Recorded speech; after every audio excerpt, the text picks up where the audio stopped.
In this video, we talk about harvesting dynamic risk premiums. The empirical finance literature has identified numerous dynamic risk premium strategies.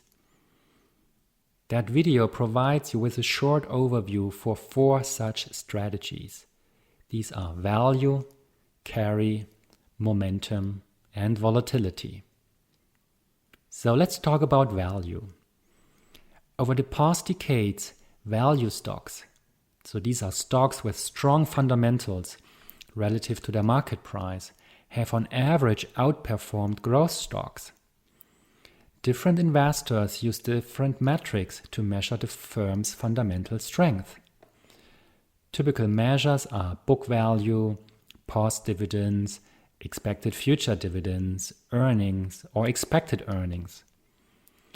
More current research has also shown that the value premium is not a US-only phenomenon, but rather a global phenomenon that holds across asset classes. Also note, there have been periods where value strongly underperforms growth. So essentially, a value strategy buys cheap assets relative to fundamentals and sells expensive ones. There is also some evidence that controlling for industry sectors results in higher risk-adjusted returns for value strategies. Looking at the ability to time the value premium, most evidence concludes it's not easier than to time the market. This implies that investors should focus on holding well-diversified value portfolios. And here it's interesting to note that the value premium correlates negatively with the momentum premium. So from a diversification point of view, any value portfolio should contain some momentum exposure. So there are different economic theories to rationalize the value premium. One set of theories argues that the value premium is the result of behavioral biases. Investors extrapolate multi-year growth rates of growth stocks too optimistically into the future. Hence, these overly optimistic priced-in growth expectations will later be met by lower realized growth. That implies that today's high prices for growth firms will go along with disappointing future returns. Similarly, value stocks are stocks with low prices relative to fundamentals. Such firms might be out of fashion, or their priced-in distress risk might be exaggerated, implying that their future realized fundamentals are better than the priced-in expectations. Another strand of the literature argues the value premium is based on value having more systematic risk than growth firms. That literature links the value premium to stressful times for the investor, such as disappointing returns when liquidity dries up, higher reinvestment risk of dividends due to their relatively low duration, or a relative underperformance during recessions. These theories need to address the challenge that value firms tend to have lower betas than growth firms and an overall similar return pattern during recessions. Now, I've mentioned that momentum is a good diversifier for value risk. So what is a momentum strategy? Momentum strategies buy recent winners and sell recent losers. Such a strategy has performed well on a single stock basis and across several asset markets. Momentum strategies on a single stock are also called trend following strategy. One prominent economic explanation for the momentum premium is again based on behavioral biases. Investors might underreact to incoming fundamental news. This leads to a gradual price adjustment instead of a single price jump. The reason for underreaction could be a strong personal prior which gets only marginally updated by new information. Last not least, momentum is a trading-intensive strategy with subsequently large transaction costs.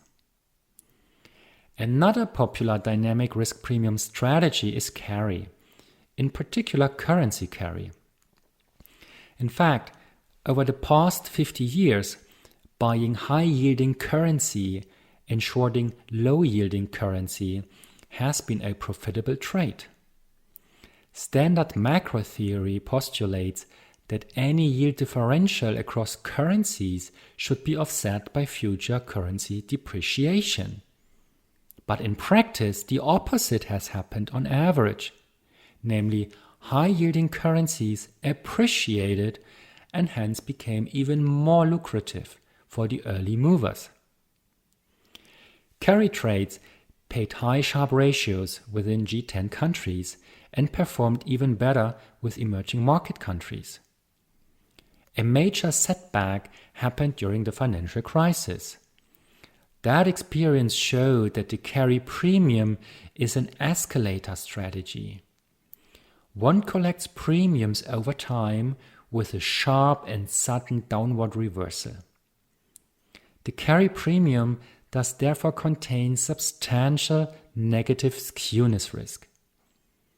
In addition, these crashes happen at a time when the world market is under severe stress.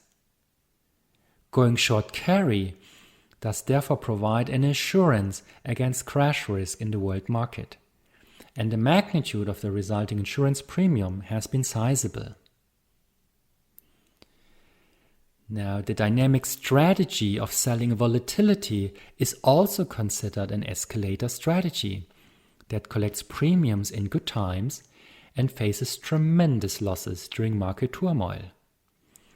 Selling volatility can be translated into writing put and call options. The buyer of volatility gets compensated in times of market stress, as volatility shoots up and the value of the option increases. On the other hand, the seller of an option earns a steady income stream when volatility is unchanged or falling, whereas he has to withstand the severe losses if volatility shoots up. Note that, very roughly speaking, the realized volatility in the stock market is roughly 2 to 4% lower than the priced-in expected volatility in the option market. Now, that spread between realized volatility and priced-in volatility can be interpreted as a volatility risk premium. That premium is negative, as the average investor likes to hold an option to protect his wealth from unexpected crashes. He's therefore willing to pay for such an insurance, which coincides with the risk premium for the seller of volatility. Now, interestingly, the spread between realized variance in the stock market and the priced and expected variance in the option market appears to be close to zero for single stock options. In contrast, for index options, such a spread is sizable, giving rise to the notion that the variance risk premium is in fact a correlation risk premium. A trading strategy that goes directly after the correlation risk premium is a strategy that sells an option on the index and buys single stock options of all constituents. Got feedback? We would love to hear it. Please drop us a line. And if you liked the video, give it a thumbs up. And don't forget to subscribe to the channel.